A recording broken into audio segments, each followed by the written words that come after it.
Flooding across Cape Town after a cold front batters the city, 6 people killed in a weekend shooting spree, and a major global fintech names Cape Town its second tech hub. More coming up.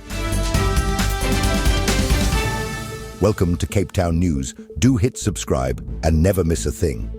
Today is Monday, the 20th of April, 2026. And here is what is making headlines across the Western Cape. Cold front floods parts of Cape Town after weekend of heavy rain. UK fintech picks Cape Town as second global tech hub in major boost. 6 killed in Western Cape weekend shootings as violence escalates. Flooded roads and closures disrupt Cape Town traffic routes. Stormers collapse late as Connacht claim shock win in Cape Town. Ultra South Africa returns to Cape Town with global DJ lineup. Cold, wet conditions continue with rain and strong winds expected. A powerful cold front that swept across Cape Town over the past weekend has left parts of the metro flooded, with disaster teams now assessing damage in some of the city's most vulnerable communities. Heavy rainfall over 3 days triggered widespread disruption, particularly in low-lying and poorly drained areas. In Nyanga, at Makonto Square informal settlement, and in Brown's Farm, several structures were affected as water levels rose rapidly. Officials say the full extent of the damage is still being determined as disaster risk management teams continue assessments on the ground. Across the metro, localized flooding impacted several roads, including parts of Parkwood, while broader disruptions were reported along key routes such as Simonstown Main Road, Kalk Bay Main Road, and the N1 outbound before the Wingfield interchange, where lanes were obstructed by water. Motorists were forced to navigate hazardous conditions with reduced visibility, water pooling, and debris creating further risks. Chapman's Peak Drive was closed due to dangerous conditions caused by the heavy rain, adding further pressure to traffic flow across the city. Roads and stormwater teams were deployed alongside the Transport Management Centre to respond to incidents. The South African Weather Service says the system brought between 30 and 60 millimeters of rain, with the heaviest downpours over mountainous areas. Snow was also reported on high-lying peaks near Worcester, underlining the intensity of the cold front.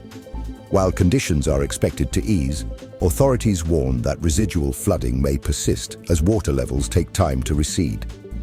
Cape Townians are urged to remain cautious, avoid flooded routes, and report emergencies as cleanup operations begin following a weekend of severe weather. The Western Cape has secured a major boost to its growing technology sector, with a United Kingdom-based fintech company naming Cape Town as its second global technology hub outside London. The company will expand its operations in the Cape Town Central Business District, where its new headquarters on Loop Street will support engineering, product development, and data functions for its global platform. The expansion will also strengthen its commercial and marketing operations serving the South African market, positioning the city as a key base for global growth. The move is expected to create around 120 jobs over the next 12 to 18 months, building on the company's presence in the city since 2017, when it opened its first international office outside the United Kingdom. The business already serves more than 6.6 million South African users and is targeting further growth to over 7.5 million by the end of the year. It currently drives more than 45,000 credit transactions per month, reflecting strong year-on-year growth and increasing demand for digital financial services. Provincial leaders have welcomed the investment, saying it reinforces the Western Cape's position as a competitive destination for global technology companies. They point to the region's strong skills base, digital infrastructure, and business environment as key factors attracting long-term international investment. The expansion highlights a broader shift, with global firms increasingly choosing Cape Town as a scalable technology hub, strengthening the province's role in the international digital economy.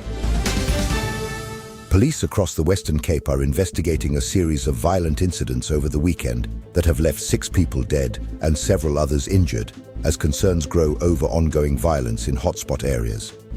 The incidents were reported across multiple locations, including Mitchell's Plain, Franschhoek, and Harare, highlighting the spread of violence across the province.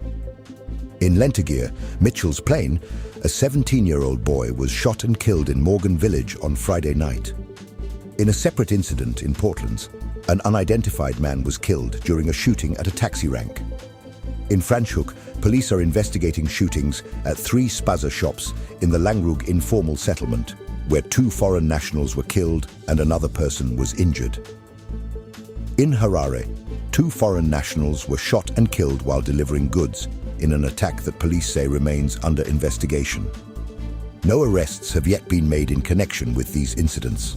In a separate development, police confirmed a breakthrough in Guguletu, where 4 suspects aged between 24 and 30 have been arrested in connection with 2 separate murder cases. The arrests follow an intensive, intelligence-led operation across multiple policing areas, linking the suspects to incidents in March and April. Authorities say investigations are ongoing, with further operations expected as law enforcement continues efforts to stabilize affected communities. Flooding across Cape Town following the weekend's cold front continues to disrupt traffic across several major routes, with motorists urged to remain cautious as hazardous conditions persist across the metro. Localized flooding has been reported in a number of areas, including Parkwood, while low-lying roads remain vulnerable to water pooling and slow drainage. Several routes across the city have been affected, creating delays and increasing the risk for drivers navigating through flooded sections. Traffic disruptions have been reported along key routes including Simonstown Main Road, Glencairn Beach where 1 lane has been closed, Colk Bay Main Road, and sections of the N1 outbound before the Wingfield interchange, where lanes have been partially obstructed by standing water. Additional flooding has also been reported along Botticelli Road, Franz Conradi Drive in Kryfontein, and Jipta Yaga Drive in Belleville, with congestion building in affected areas as traffic volumes increase.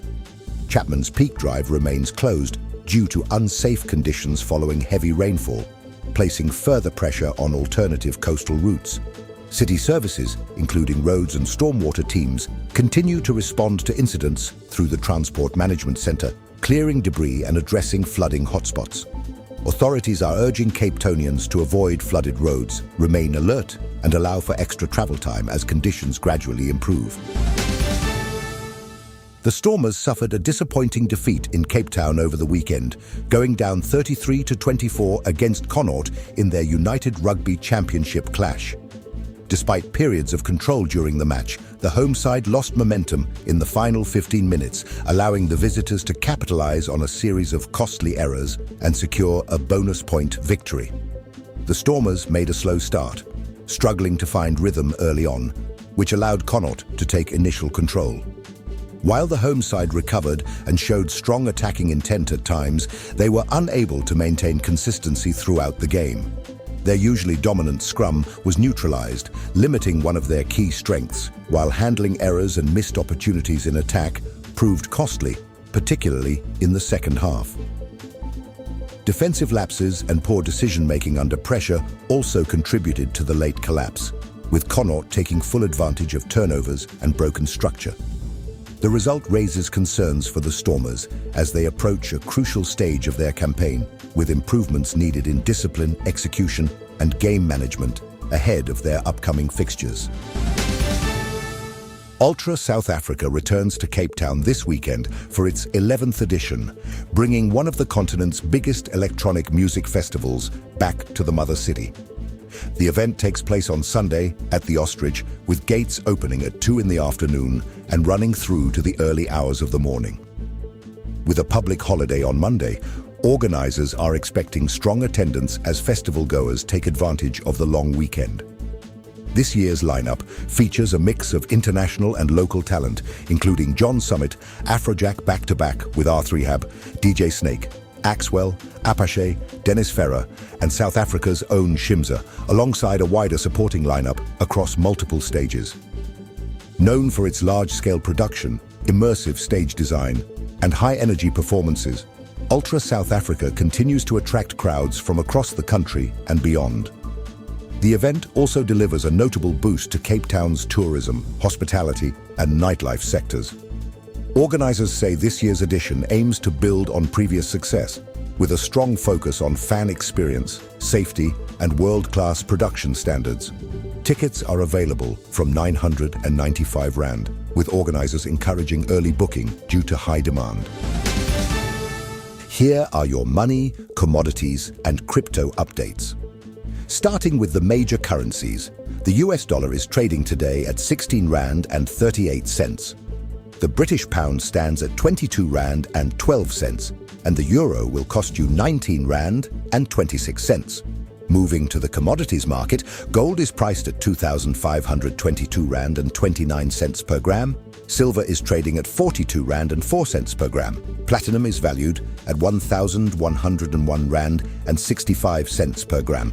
And Brent crude oil is trading at $95.45 per barrel. In the cryptocurrency market, today, Bitcoin is valued at 1,220,387 Rand. Ethereum is trading at 38,252 Rand. Meanwhile, Ripple XRP is priced at 22 Rand and 30 cents. And finally, Solana is trading at 1,383 Rand. These figures reflect the latest available market data, which is highly volatile and changes in real time over the course of the day. As we head into Tuesday, the cold and wet conditions are set to continue. So keep that jacket close and allow a bit of extra time if you're heading out. Cape Town will see a high of 18 degrees and a low of 13.